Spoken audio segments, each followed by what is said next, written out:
ট্রেনে যেতে যেতে ব্যাপারটা যতই ভেবে দেখছিলাম ততই আরো অদ্ভুত লাগছিল।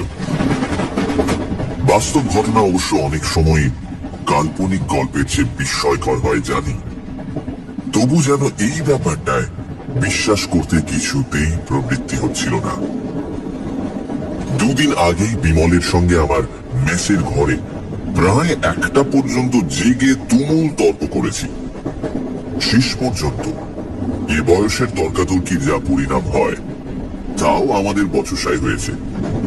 দুজনেরই জেদ ও রাগ বেড়ে গেছে এবং পরস্পরকে যা তা বলে যুক্তির অভাব পূরণ করেছে। আমি বলেছি, যেমন বুড়োদের দেশে জঙ্গলের মাঝে থাকিস তেমনই জঙ্গলি বুদ্ধিও হয়েছে। বিমল বলেছে, শহরের মাঝখানে ইলেকট্রিক লাইটের তলায় বসে বারকোটটায় সবাই মারতে পারে। এক রাত ভেরেন্ডির জঙ্গলের ধারে মাহুরি কুটিতে কাটাতে পারলে বুঝতাম। হেসে উঠে বলেছিলাম, কাটাবার কি দরকার? তোর ভূত শহর আর ইলেকট্রিক লাইটকে এবার ডরায় কেন? বেছে বেছে যত পোড়ো বাড়ি আর জঙ্গলে না থেকে সেই তো এখানে এলেই পারে। বিমল চোটে উঠে জবাব দিয়েছে, তার দায় পড়েছে। ভূত আছে এ কথা তোর কাছে প্রমাণ করার জন্য তার তো মাথা ব্যথা নেই। বিমলকে আরো রাগিয়ে দিয়ে বলেছি, তার না হোক তোর তো আছে। তুই নিজে কোনোদিন মাহুরি না মুহুরি কুটিতে তাকে দেখেছিস? বিমল বলেছে, রাত অবশ্য কাটাইনি, তবে বাইরে থেকে যা দেখেছি তাই যথেষ্ট। আমি এই কথার উত্তরে এমন ভাবে বিদ্রুপের স্বরে বলেছি যে বিমল মর্মাহত হয়ে চুপ করে গেছে। খানিক বাদে গম্ভীর মুখে শুধু বলেছে, সাহস থাকে তো একবার সেখানে যাস। আমি ব্যঙ্গ করে বলেছি, গেলে অন্তত মাহুরি কুটির বাইরে থাকবো না। পরের দিন সকালে অবশ্য আমাদের এই তর্ক নিয়ে মন কষাকষির কোনো চিহ্ন আর ছিল না। বিমল সকালে ট্রেনেই তার কাজের জায়গায় চলে যাবে, আমি স্টেশনে তাকে তুলে দিতে গিয়েছিলাম। আগের রাতের তর্কের কথা দুজনে ভুলেও একবার উত্থাপন করিনি। কিন্তু কে জানত সে তর্কের জের অমন করে মেটবার নয়। দুদিন বাদেই আমাকে সত্যি সত্যি ভেরেন্ডির জঙ্গলের উদ্দেশ্যে রওনা হয়ে পড়তে হবে। তাই বা কে ভেবেছিল?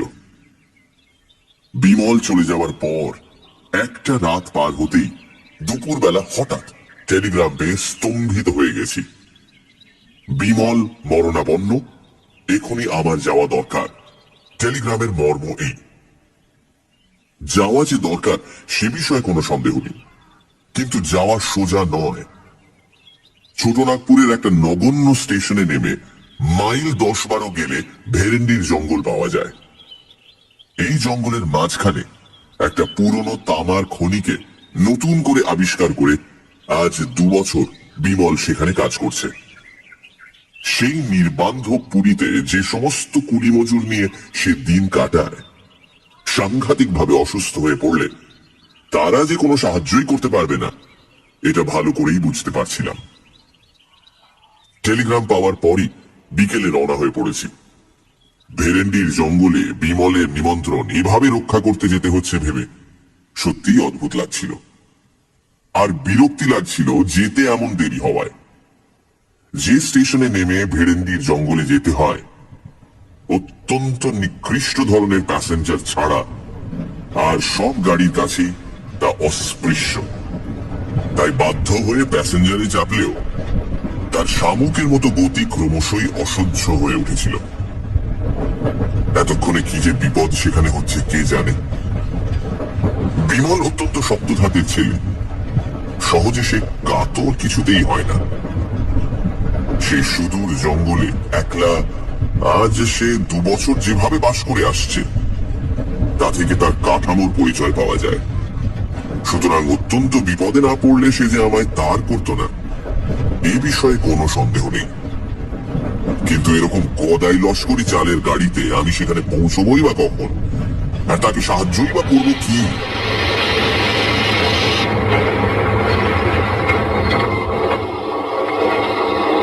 বিকেলবেলা যে গাড়ি রওনা হয়েছিল সমস্ত রাত গুটি গুটি করে চলে ভোর প্রায় 4টের সময় টিনের চাল দেওয়া নিতান্ত আক্ষুটে চেহারার একটি স্টেশনে সে গাড়ি আমায় নামিয়ে দিলে।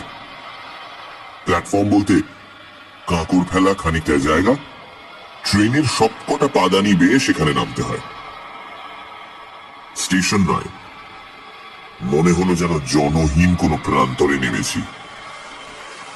শীতের রাত্রে ভোর 4টের সময় বেশ অন্ধকার থাকে, তার উপর গাঢ় কুয়াশায় স্টেশনের একটি মিটমিটে তেলের বাতি প্রায় অদৃশ্যই হয়ে গেছে। প্ল্যাটফর্মে জনমানব কেউ আছে বলে মনে হলো না। মিনিট খানেক থেমে গাড়িটা স্টেশন ছেড়ে চলে যেতেই তার নির্জনতা আরো যেন ভয়াবহ হয়ে উঠল। ট্রেনের আলোয় ও আওয়াজে নিজের নিঃসঙ্গতা এতক্ষণ এমন স্পষ্টভাবে বুঝতে পারিনি। কিন্তু এই স্টেশন থেকে বেরোতে তো হবে। ভেরেন্ডির জঙ্গলের রাস্তা এখান থেকে 10-12 মাইল দূর, এইটুকু মাত্র জানি। কোন দিকে যে যেতে হবে সে সম্বন্ধে কোনো ধারণাই নেই। জিজ্ঞাসাই বা করি কাকে? টিকিট চাইতেও তো কেউ আসে না। স্টেশনের অস্পষ্ট বাতিটার দিকে এবার এগিয়ে গেলাম। স্টেশনের ঘরে কোনো না কোনো লোক নিশ্চয়ই আছে। সত্যি একেবারে আঁতকে উঠে দাঁড়িয়ে পড়লাম।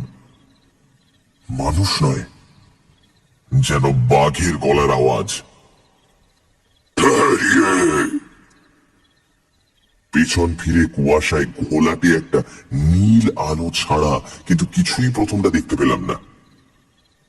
নীল আলোটা আরো একটু কাছে এগিয়ে আসার পর বিশাল একটা বস্তার মতো জিনিস অস্পষ্টভাবে দেখা গেল।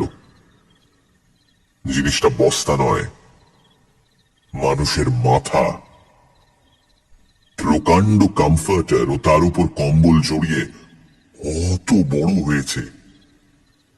সেই কম্বল ও কমফর্টারের সামান্য একটু ফাঁকের মধ্যে এবার প্রকাণ্ড একজোড়া গোঁফ ও দুটি জলজলে চোখ দেখা গেল।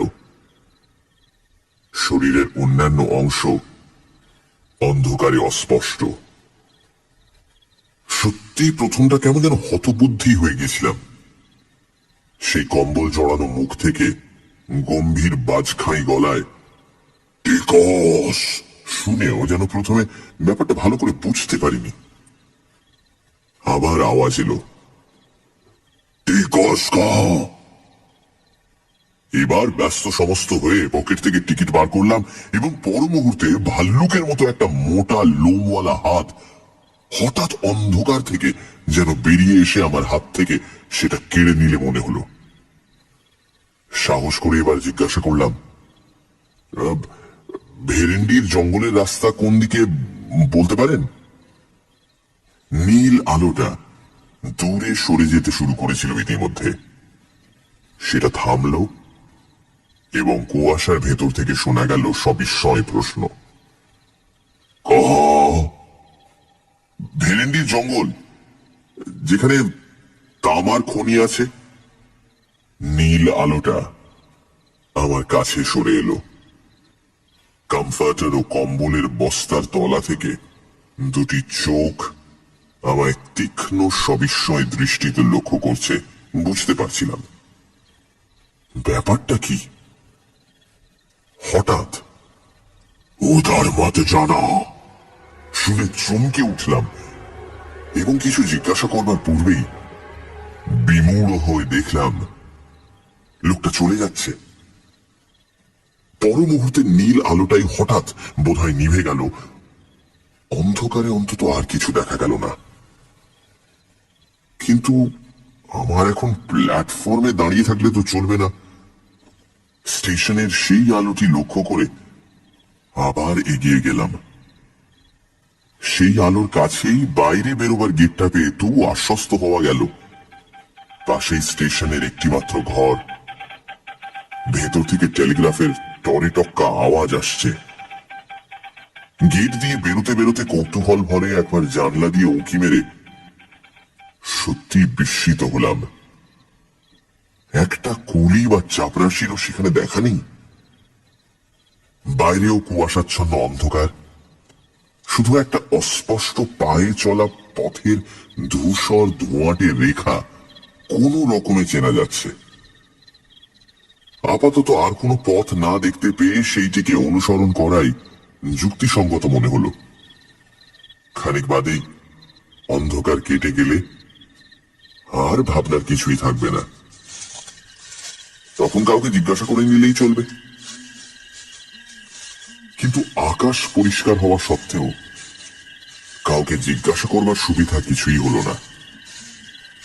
এরকম নির্জন পথ কোথাও আছে বলে জানতাম না। চারিধারে বিশাল ঘন জঙ্গল, একেবারে নিস্তব্ধ। মানুষ দূরের কথা, এই ভোরের বেলা একটা পাখির আওয়াজও সেখানে শোনা যায় না। সৌভাগ্যের কথা, জঙ্গলের মধ্যে পায়ে চলার দু একটা রেখা ছাড়া এই পথ কোথাও দুভাগ হয়ে যায়নি। ঘন্টা চারেক চলার পর পথ ক্রমশ উপরে উঠেছে বুঝতে পারলাম। জঙ্গলও সেখানে আরো নিবিড়। একটা চড়াই পার হয়ে দূরে একটা পাথুরের ঢিবির ধারে ছোট একটা বস্তির মতো দেখতে পাওয়া গেল। সে বস্তির পেছনে একটা বিশাল ভাঙা পোড়ো বাড়ি পাথুরে ঢিবির সঙ্গে পাল্লা দিয়ে জঙ্গলের উপর মাথা তুলেছে। কাছে গিয়ে যন্ত্রপাতি ইত্যাদির চিহ্ন পেয়ে বুঝলাম সেইটাই খনি। কিন্তু এখানেও যে জনমানব নেই। খোলার চালের ঘরগুলির অধিকাংশই সকালবেলাও বন্ধ। টালিতে ছাওয়া বাংলো প্যাটার্নের একটি বাড়ি, তার মধ্যে দেখতে পেয়ে সেইটাই বিমলের থাকবার জায়গা হবে মনে করে দরজায় গিয়ে কড়া নাড়লাম। কোনো সাড়া শব্দ নেই। দরজায় মৃদু একটা ধাক্কা দিতেই সেটা খুলে গেল। সামনেই বসবার ঘর, কয়েকটা বেতের চেয়ার ও একটা টেবিল পাতা। পিছন দিকে ভেতরের দিকের দরজায় পর্দা ঝুলছে। এ ঘরেও কেউ নেই। পর্দাটা সরিয়ে ভেতরে ঢুকতে যাচ্ছি এমন সময় পেছনে পায়ের আওয়াজ শুনে চমকে পেছন ফিরে তাকালাম। চমকে উঠবার কথা বটে। প্রায় 6 ফুট লম্বা অত্যন্ত রোগা ও সরু যে লোকটি ঘরে ঢুকেছে, বিজ্ঞাপনের ব্যঙ্গচিত্র ছাড়া অমন চেহারা কোথাও চোখে পড়েনি। জিজ্ঞাসা করলাম, বিমল বাবু কোথায় আছেন বলতে পারো? করুন বাবু? বিমল বাবু, আমি তার অসুখের টেলিগ্রাম পেয়ে আসছি। কেমন আছেন এখন? ইঞ্জিনিয়ার বাবু কমাইতে বলে লোকটা হাতের ও মুখের অপরূপ একটা ভঙ্গি করলে। কিছু বুঝতে না পেরে বললাম, ইঞ্জিনিয়ার বাবুই হলো, কিন্তু তিনি কোথায়? লোকটা আমার দিকে খানিক অদ্ভুত ভাবে তাকিয়ে থেকে যা বললে তার মর্ম বুঝতে আমার মিনিট 2 লাগলো, এবং তারপর স্তম্ভিত হয়ে আমি ঘরের একটি চেয়ারে বসে পড়লাম। ধীরে ধীরে তারপর সমস্ত ব্যাপারটাই শুনলাম। আমি টেলিগ্রাম পেয়ে যখন ট্রেনে রওনা হয়ে পড়েছি, তখন বিমল এ জগৎ থেকেই রওনা হয়ে গেছে। সবচেয়ে আঘাত পেলাম যেভাবে সে মারা গিয়েছে তার বিবরণ শুনে। এক হিসেবে আমি তার মৃত্যুর জন্য দায়ী, কারণ কোনো অসুখে বিমল মারা যায়নি। তার মৃত্যু অত্যন্ত রহস্যজনক। কলকাতা থেকে ফিরে এসে বিমল বোধহয় আমার বিদ্রূপ স্মরণ করেই জেদের বসে মাহুরি কুঠিতে সমস্ত রাত একলা কাটায়। তার সঙ্গে যারা কাজ করে তারা সকলেই মানা করেছিল, কিন্তু সে শোনেনি। শেষ রাত্রে অদ্ভুত একটা গোঙানি শুনে তার বেয়ারা রামদিন ঘর থেকে বেরিয়ে এসে বাইরের মাঠে বিমলকে অচৈতন্য অবস্থায় পড়ে থাকতে দেখে। ধরাধরি করে তাকে ভিতরে তুলে আনার পর দেখা যায় তার মাথায় গভীর আঘাতের চিহ্ন, গায়েও নানা জায়গায় দাগ আছে। সে নিজেই পড়ে যাক বা কেউ তাকে ফেলে দিয়ে থাকুক, কোনো উঁচু জায়গা থেকে পড়ার দরুন যে তার মাথায় দারুণ চোট লেগেছে এ বিষয়ে কোনো সন্দেহ ছিল না। অনেক সেবা শুশ্রূষার পর সকালের দিকে আধ ঘন্টাটাক তার জ্ঞান হয়েছিল। সেই সময় সে আমায় টেলিগ্রাম করতে বলে, কিন্তু তারপর উন্নতির বদলে ক্রমশ তার অবস্থা খারাপের দিকে যেতে থাকে। বিকেল 4টের সময় সে মারা যায়। এদেশের লোকের, বিশেষত অশিক্ষিত কুলি মজুরদের কুসংস্কার অত্যন্ত বেশি। তাদের ইঞ্জিনিয়ার বাবুকে ভূতেই যে ফেলে দিয়েছে এই বিষয়ে তাদের কোনো সন্দেহ নেই। সেই জন্য বিমলের মৃত্যুর পর তার সৎকার করেই তারা সদল বলে খনির বস্তি থেকে চম্পট দেয়। আমি সেই জন্যই সকালে এসে কাউকে কোথাও দেখতে পাইনি। বেচারা রামদিনও পালিয়েছিল। যাওয়ার সময় তবু বুদ্ধি করে সে স্টেশনে আমার ঠিকানায় আর একটা তার করে দেয়। আগেই রওনা হওয়ার দরুন আমি সে তার পাইনি। যে স্টেশন মাস্টার সে তার নিজের হাতে পাঠিয়েছিল তার অদ্ভুত আচরণের ও কথাবার্তার মানে এবার যেন একটু বোঝা গেল। যার কাছে সমস্ত খবর পেলাম, ব্যঙ্গচিত্রের চেহারার মতো চেহারার অদ্ভুত সেই লোকটি রামদিন। আজ সকালবেলা সে সাহস করে বাবুর জিনিসপত্রের তদারক করতে কিংবা চুরির মতলবে যে কারণেই হোক ইঞ্জিনিয়ার বাবুর কুঠিতে এসেছে। সমস্ত ব্যাপার শুনবার পর আমার মনের অবস্থা যা হলো তা বর্ণনা করা অসম্ভব। বিমলের এই পরিণামের কথা আমি স্বপ্নেও ভাবতে পারিনি, কিন্তু এ ব্যাপারের পর চুপ করে চলে যাওয়াও আমার পক্ষে অসম্ভব। ভূতই হোক আর যাই হোক, এ ব্যাপারের রহস্য ভেদ আমায় করতেই হবে। আমার সংকল্প আমি তখনই ঠিক করে ফেলেছি। ভেরেন্ডির জঙ্গল থেকে নিকটস্থ থানা প্রায় এক বেলার পথ। দুপুরে রামদিনকে সেখানে খবর দিয়ে পাঠিয়ে আমি রাতের জন্য প্রস্তুত হতে লাগলাম। আর কিছুর জন্য না হোক, অন্তত বিমলের কাছে দেওয়া আমার প্রতিশ্রুতি রাখার জন্যই মাহুরি কুঠিতে এক রাত আমায় কাটাতেই হবে। তার জন্য আয়োজন অবশ্য বেশি কিছু করবার নেই। শুধু একটা জোরালো বৈদ্যুতিক টর্চ ও একটা ছোট লোহার রডই আমি সঙ্গে নেব ঠিক করলাম। সন্ধ্যের আগে রামদিনের ফিরে আসবার কথা, কিন্তু রাত প্রায় 7টা হয়ে গেলেও তার কোনো পাত্তা পাওয়া গেল না। মুখে আমায় কথা দিলেও ভূতের ভয়ে সে যে শেষ পর্যন্ত সরে পড়েছে বুঝতে পারলাম। কিন্তু পুলিশের লোকেরও দেখা নেই কেন? রামদিন কি থানায় খবরও তাহলে দেয়নি? জঙ্গলের মাঝে পরিত্যক্ত খনির বস্তিতে আমি সম্পূর্ণ একা। রাত 9টা বাজবার পর আর অপেক্ষা করতে পারলাম না। পুলিশের লোক আসুক বা না আসুক, মাহুরি কুঠিতে একাই আমায় যেতে হবে। সানডে সাসপেন্সে আজ প্রেমেন্দ্র মিত্রর লেখা মাহুরি কুঠিতে এক রাত। ভূতের অস্তিত্ব নিয়ে দুই বন্ধু ভূপেন আর বিমলের মধ্যে লেগে যায় তুমুল তর্ক। বিমল ভূপেনকে চ্যালেঞ্জ করে বলে, সাহস থাকে তো একবার জঙ্গলের মধ্যে ভুতুড়ে মাহুরি কুঠিতে যেন সে যায়। বিমল কাজ করে একটি জঙ্গলের খনিতে।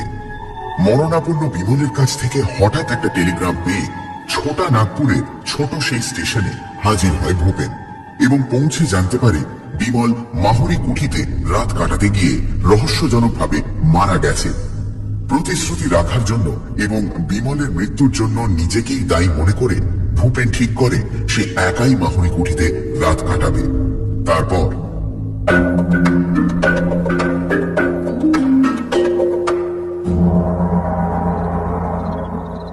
বিমলের বাংলো থেকে মাহুরি কুঠি বেশি দূর নয়। দিনের বেলা বাড়িটিকে ভালো করে লক্ষ্য করে দেখেছি। প্রকাণ্ড দোতলা দুমহলা কুঠি। কি খেয়ালে যে এখানে এত বড় বাড়ি কেউ নির্মাণ করেছিল বোঝা কঠিন। বাড়িটির অবশ্য অত্যন্ত ভগ্নদশা। বড় বড় গাছ তার দেয়াল ভেদ করে বেড়ে উঠেছে। বাইরের দিকের ঘরগুলির জানলা দরজার চিহ্ন আর নেই। এই শুকনো দেশেও ভেতরের ঘরগুলিতে শ্যাওলা ও আগাছা জন্মেছে প্রচুর।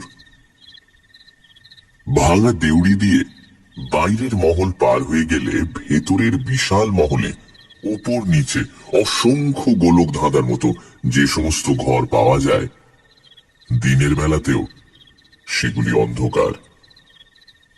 দরজা জানলা অধিকাংশেরই নেই, যেগুলির আছে সেগুলিও কবজা থেকে খুলে পড়েছে। আসবাবপত্র অনেক ঘরে এখনো অত্যন্ত জীর্ণ অবস্থায় টিকে আছে।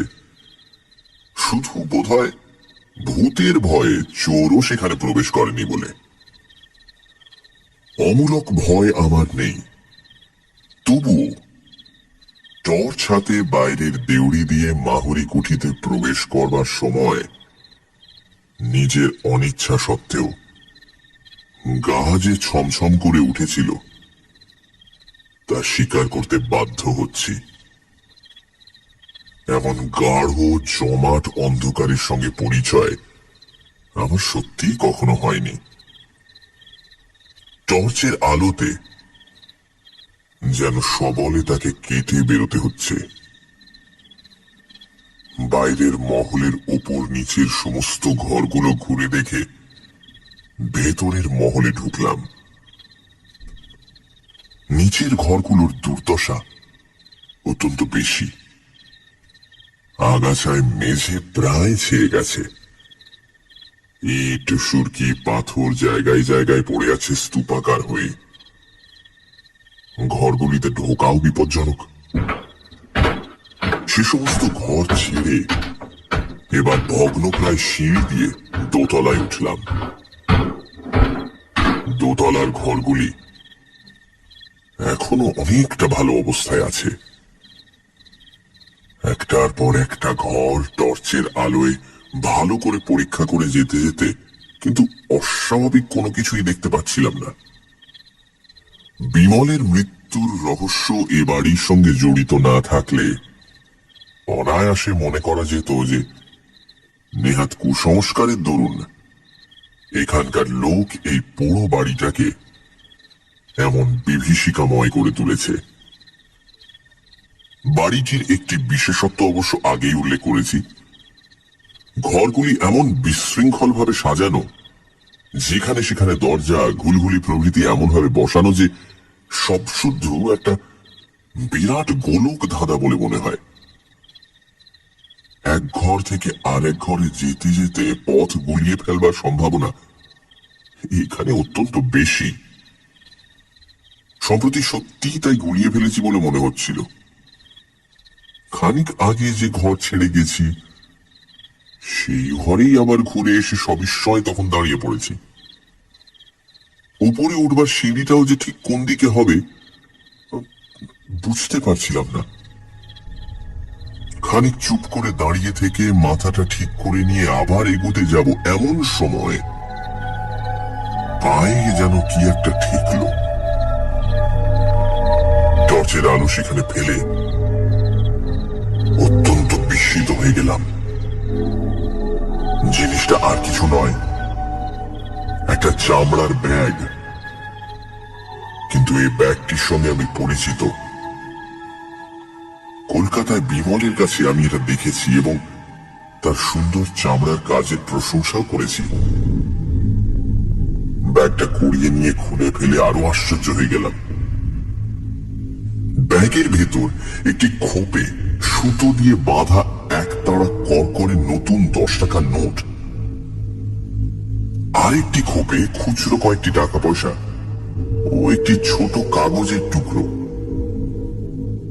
এই কাগজের টুকরোটি দেখেই আমি চিনলাম। নিজের হাতে বিমলকে এই কাগজে আমার ঠিকানা আমি দিয়েছিলাম। বিমল তার মৃত্যুর আগের রাত্রে এই ঘরে যে ঢুকেছিল এই বিষয়ে আর কোনো সন্দেহই নেই। কিন্তু এই ব্যাগ তার পকেট থেকে পড়লই বা কি করে?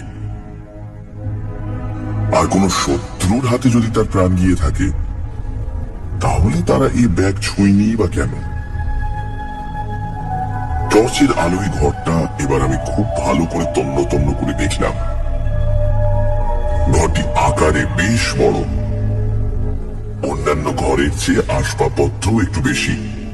দুটি ভাঙা তক্তপোষ, একটা পা ভাঙা টেবিল, দেয়ালে লাগানো একটা কাঠের উইয়ে খাওয়া বড় আলমারি ছাড়া খুচরো আরো অনেক জিনিস ঘরময় ছড়ানো। কিন্তু বিমলের আর কোনো চিহ্ন সেখানে পেলাম না। এমনকি কাল যে সে এখানে ছিল তারও কোনো পরিচয় নেই। তবু এই ঘরেই রাতটা কাটাবার সংকল্প আমি তখন করে ফেলেছি। রাত কাটাবার ব্যবস্থা আমার করাই ছিল। পকেট থেকে মোমবাতি বার করে ভাঙা একটা তক্তপোষের উপর রেখে জেলে ফেললাম। টর্চের আলো তো সারা রাত জ্বালা যায় না। বাতিটা জেলে তক্তপোষের উপর বসতে গিয়ে কিন্তু উঠে পড়তে হলো। পাশের ঘরে হঠাৎ হুড়মুড় করে কি একটা ভারী জিনিস পড়ে যাওয়া শব্দ। এতক্ষণ এই পুরো বাড়িতে এই ধরনের কোনো শব্দ কিন্তু শুনিনি। টর্চটা তুলে নিয়ে পাশের ঘরে গিয়ে কিন্তু প্রথমটা একেবারে বিমূঢ় হয়ে গেলাম। হুড়মুড় করে পড়বার মতো কোনো জিনিস সেখানে নেই, অথচ আমি স্পষ্ট সে শব্দ শুনেছি। হতভম্ব হয়ে খানিক দাঁড়িয়ে থেকে আবার আগের ঘরে ফিরলাম। বাতিটা কেমন করে ইতিমধ্যে নিভে গেছে কে জানে। দেশলাই বার করে আবার সেটা জ্বালতে গিয়ে আর জ্বালা হলো না। বাইরের বারান্দায় চটি পায়ে দিয়ে ফট ফট করে চলার স্পষ্ট শব্দ। ঝড়ের মতো এবার ঘর থেকে বেরিয়ে পড়লাম। টর্চ ফেলবার আগেই কিন্তু শব্দটা গেছে থেমে। টর্চ ফেলে অবাক হয়ে দেখলাম সত্যি দুটো মানধাতার আমলের শুকনো চিমড়ে ছেঁড়া বিহারি চুটি সেখানে পড়ে রয়েছে। না, ভয় তখনও আমি পাইনি, বরং কোন দুষ্টু লোকের কারসাজি যে এর ভেতর আছে সেই সন্দেহই আমার তখন দৃঢ় হয়েছে। সে কারসাজির সমুচিত শাস্তি দিতে হবে।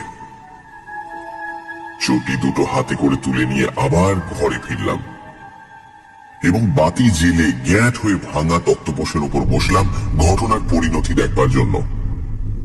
ভুতুড়ে চটি যদি হয় তো আমার চোখের সামনেই চলুক দেখি। মিনিট 10 কোনো কিছুই হলো না। ভুতুড়ে চটির ক্ষমতার বহর দেখে নিজের মনেই হাসছি। এমন সময় সত্যি সমস্ত গায়ে কাঁটা দিয়ে উঠল। চুপি চুপি আমার পেছনে কে যেন স্পষ্ট আমার নাম ধরে ডাকলে একবার। মোমের বাতিতে ঘরে তেমন আলো না হলেও সব পরিষ্কার দেখা যাচ্ছে। পেছনে কেউ কোথাও নেই। তবে এই শব্দ এলো কোথা থেকে? আমার মনের ভুল?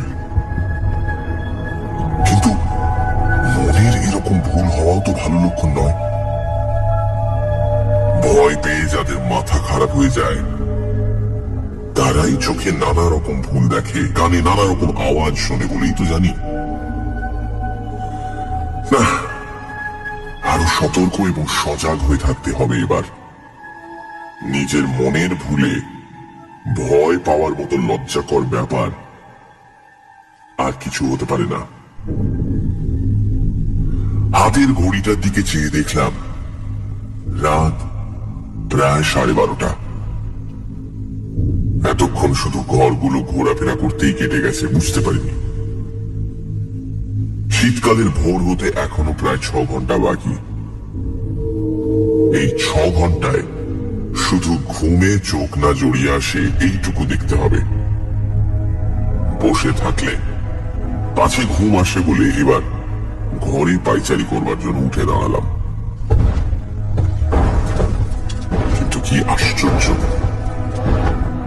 আমার প্রত্যেক পা ফেলার শব্দের সঙ্গে সঙ্গে বাইরে যেন আর একটা শব্দ শোনা যাচ্ছে। সে যদি কারো পায়ের শব্দ হয় তাহলে তার চেহারাখানা যে কি রকম তা কল্পনা করাও কঠিন। বারান্দায় একটা হাতি হাঁটলেও বোধহয় অমন শব্দ হতো না।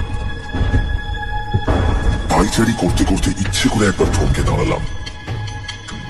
বাইরের শব্দ গেল থেমে। আবার চলতে শুরু করার সঙ্গে সঙ্গে সে শব্দ শোনা গেল। এবার বাইরে ব্যাপারটা দেখতে যেতেই হলো।